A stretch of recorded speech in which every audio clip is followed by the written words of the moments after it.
Story title: The Last Letter from the River. The rain had just stopped when Mia found the letter.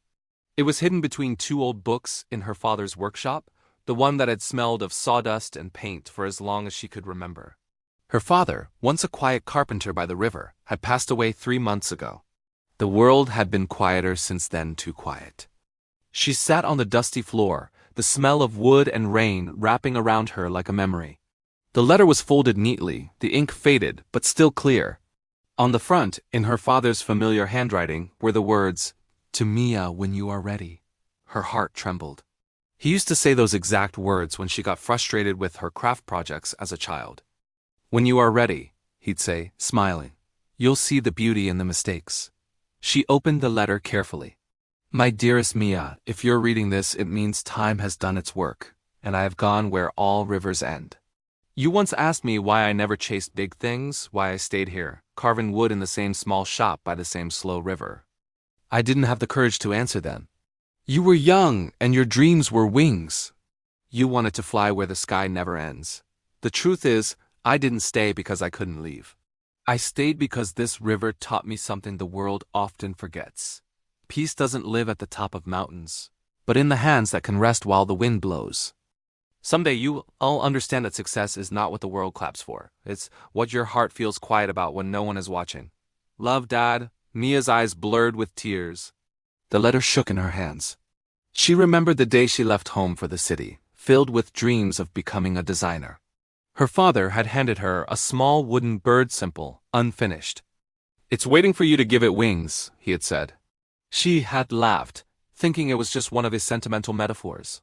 Years later, she'd built a career, earned money, met deadlines, attended meetings, but something had faded along the way. The passion that once burned bright had turned to routine. The city lights no longer sparkled. They only buzzed. Now, sitting on the wooden floor, holding the letter, she felt something she hadn't in years: stillness. The next morning, she went to the river.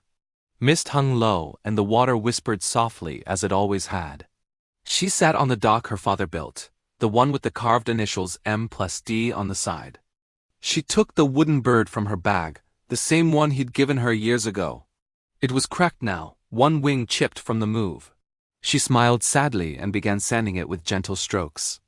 As the bird slowly regained its shape, she felt something loosen in her chest. Memories flowed, her father teaching her how to hold a chisel, the smell of pine, the laughter echoing through the small shop.